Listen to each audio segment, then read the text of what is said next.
And this is the energy of abundance of money, guys, 'no. Sabi ko nga, pagdating sa pera, guys, paldo-paldo kayo, 'no. So, paldo-paldo, pagdating sa pera, yan ay isa sa mga bahagi ng mga magagandang blessings, para sa inyo. Ibig sabihin, financially, very stable, very secure kayo. Maganda yung inyong, ikot ng kaperahan. Ayan, oh, puro bilog, guys, 'no. Maganda yung status, ng kaperahan, maganda yung ikot, maganda yung daloy, ng kaperahan. Masagana, 'no, masagana yung daloy ng pera sa inyong mga kapiksi. So, yan talaga yung mga blessings na pwede niyong ma-experience, guys.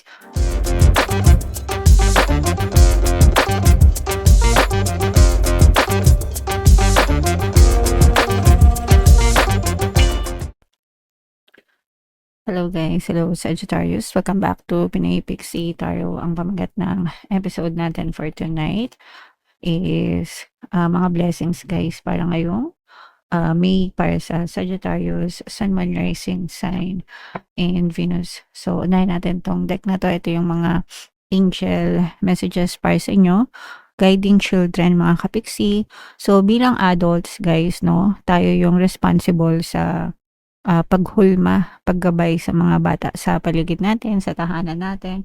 Kung may mga anak kayo, may mga pamangkin kayo, may mga nakakabata kayong kapatid, mga inaanak, kapitbahay, no? Responsible tayo sa pagpapalaki sa kanila, sa paghuhulma at paggabay sa kanila, mga kapiksi. It's very crucial yung mga aral na tinuturo natin sa kanila, especially, guys, yung development ng kanilang mga habits, mga kaalaman, mga pattern. So make sure, guys, na tinuturo nyo lahat ng mga kabuti para sa kanila, mga kapiksi. Hindi lang yung sa mga kabutihang asal, hindi lang yun sa mga tamang pag-uugali, pero yung mga belief system, importante yan, guys, okay?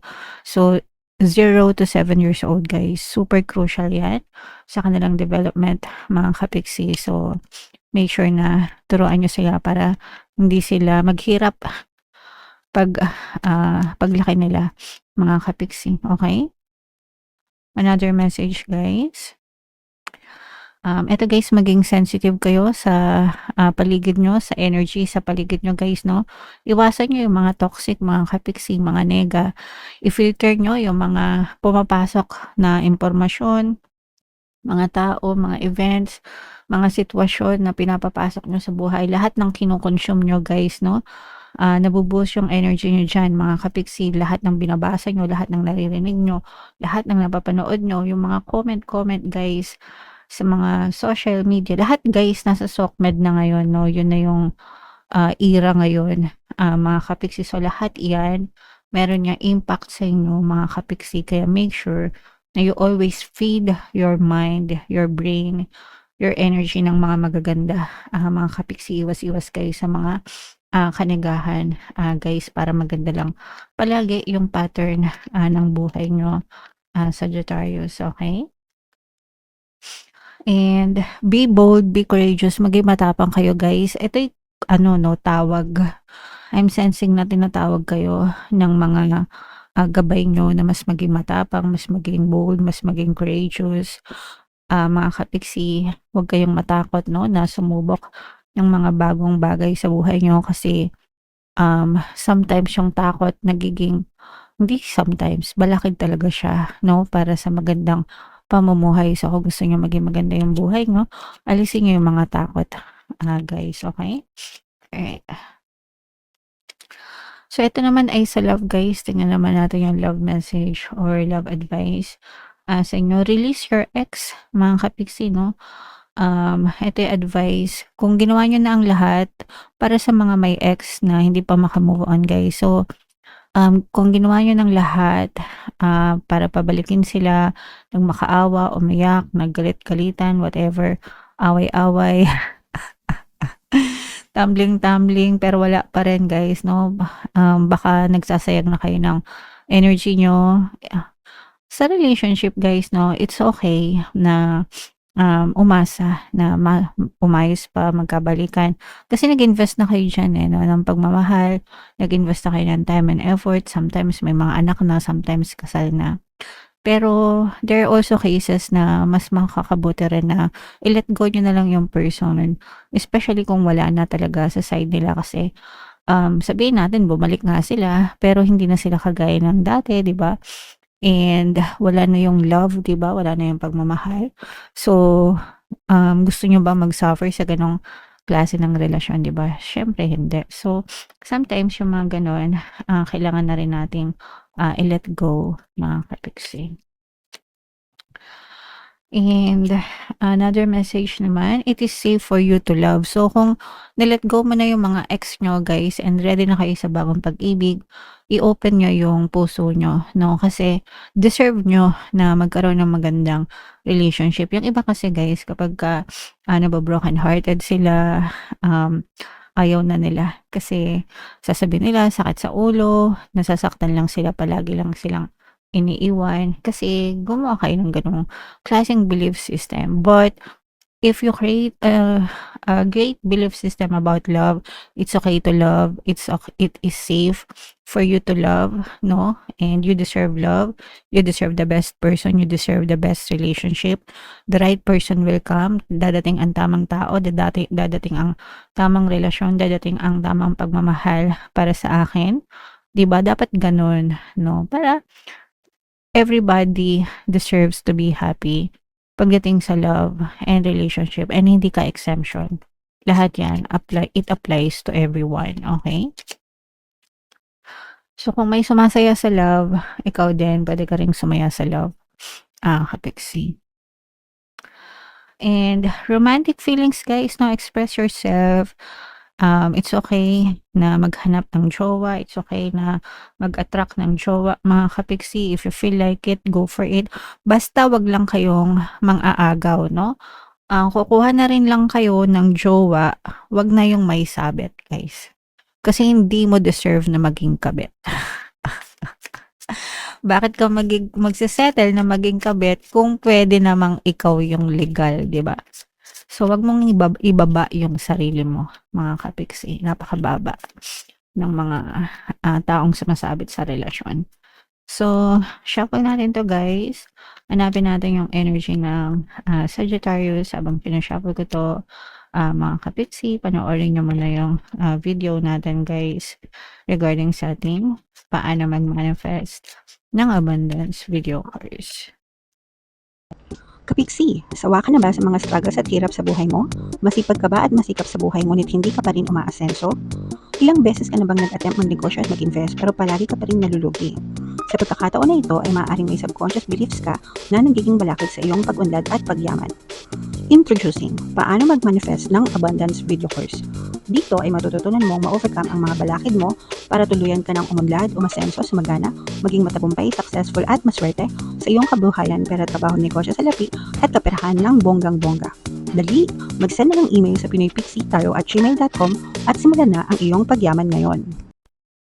Alright, so sa lahat ng gusto mag-avail ng course, guys, meron tayong paano mag-manifest ng abundance video course, paano mawala ang third party, at magkaroon ng harmonious na relationship, paano pabalikin si ex or vice breakup. Sa mga interesado, guys, mag-send lang kayo ng email sa pinoypixie@gmail.com. And sa mga naghahanap ng pampaswerte, guys, meron tayong money shaker jar, mga kapiksi. Ito yung ating super effective na pampaswerte, guys. At saka ito. So, ito yung ating success story. WhatsApp number, guys. Chat nyo lang ako dyan. Sorry. Sobrang dami ng success stories niyang money shaker jar na yan, mga kapiksi. Kaya wag na kayo magpahuli. Mag-avail na kayo, guys. So, Sagittarius kaya in-represent ng King of Wands. Ito yung ating blessings energy. This is both positive and negative. Yung mga negative, guys, yun yung balakid sa blessings nyo or mga problema. Pero ito, guys, super positive na ito. Meron ditong presence ng water sign, Cancer, Pisces, Scorpio. Super blessed kayo sa pera. Mga kapiksi, okay? Very progressive. Ibig sabihin nito, guys, nasa tamang direksyon kayo papunta sa mga pangarap nyo, and kapag naabot nyo yung mga pangarap nyo, talagang suswertehin kayo ng bonggam-bongga sa kaperahan, sa mga pagpapala, sa mga blessings, mga kapiksi. Maganda yung direksyon nyo sa buhay. So, kung ano man yung maganda yung progress, maganda yung resulta, nakakita na kayo, guys, ng mga magagandang resulta ng mga bagay na mga pinagdadasal nyo, mga bagay na pinapangarap nyo, mga kapiksi. And sooner or later, mapipitas nyo yung mga matatamis na bunga na yan, guys. This is financial gains. Ibig sabihin, maganda yung status ng kaperahan. sa inyo mga kapiksi.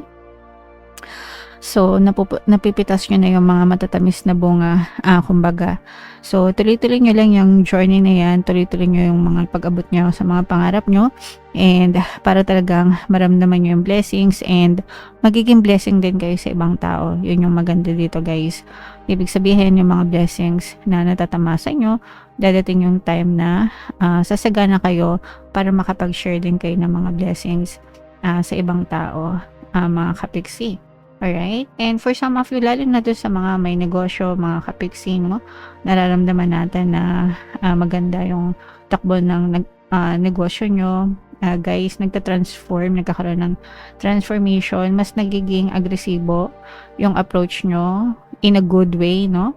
Pagdating sa mga marketing nyo, sa mga products nyo, sa mga services nyo, guys, and ang balik nyan sa inyo is mas marami kayong mga nahahatak na mga kliyente, and mas nagiging progressive din yung growth ng inyong mga business. So, sa mga kapiksi natin may negosyo, guys, nagiging maganda yung takbo ng negosyo nyo, mga kapiksi. Sa love naman or sa pag-ibig, ito guys, I'm sensing this is more on no love connection, guys. Someone is thinking of you. Merong nag-iisip sa inyo, mga kapiksi, no? Nag-iisip, tsaka iniisip nyo na rin, parang ano to guys, mga nasa situationship, mga nasa friends na zone, guys, and palagi kang iniisip nitong person na to. Pwedeng nag-uusap na kayo pero hindi pa chummy-chummy. Pero sooner or later, magko-confess siya ng totoong nararamdaman niya sa'yo, and sasabihin niya sa inyo ng malinaw kung ano talaga yung intention niya, kung talagang gusto niyang maging in a very serious and committed relationship with you, guys. Okay? So, abangan nyo yan, mga kapiksi. So, ito guys, simayin nyo itong mga success na to, tagumpay, mga dreams coming true, itong mga financial gains, yung mga magagandang status ng negosyo, at saka itong love confession. And this is the energy of abundance of money, guys, no? Sabi ko nga, pagdating sa pera, guys, paldo-paldo kayo, no? So, paldo-paldo, pagdating sa pera, yan ay isa sa mga bahagi ng mga magagandang blessings para sa inyo. Ibig sabihin, financially, very stable, very secure kayo. Maganda yung inyong ikot ng kaperahan na yan, no? Puro bilog, guys, no? Maganda yung status ng kaperahan, maganda yung ikot, maganda yung daloy ng kaperahan, masagana, no, masagana yung daloy ng pera sa inyo, mga kapiksi. So, yan talaga yung mga blessings na pwede nyo ma-experience, guys. Kaya mag-avail na kayo ng money shaker jar. Super effective. Nakakatawa kasi yung mga success na natatanggap ko, no. So, marami pa ako natatanggap, di ko pa na-share lahat, guys. But yeah, so super effective yan, guys, and super blessed kayo pagdating sa kaperahan, talaga, mga kapiksi. And for some of you, guys, ito parang may pagsubok, matitest ang loyalty ng isang person sa inyo, guys, no? This can be a friend, pwedeng partner or specific person, pwedeng neighbor, guys. Parang susubukan yung relationship nyo nitong person na to, mga kapiksi, and malalaman mo if this person is loyal sa'yo or kung traitor siya. Okay? So, yeah, may magkakaroon kayo ng conflict or magkakaroon ng test sa relationship nyong dalawa, and doon mo malalaman kung loyal itong person na to or hindi. Sagittarius. Okay? Alright. So, yeah. Comment down below, guys, if feeling nyo naka-resonate kayo dyan. And yung mga magaganda, guys, i-mail nyo na sa comment section. For more tarot readings, ito yung playlist nyo. Ito naman yung ating success stories na paano mag-manifest ng abundance video course. Panoorin nyo itong video natin, guys, about money shaker jars. Thank you for liking, sharing, and subscribing. See you next time, guys. I love you all. Have a nice day. Bye-bye.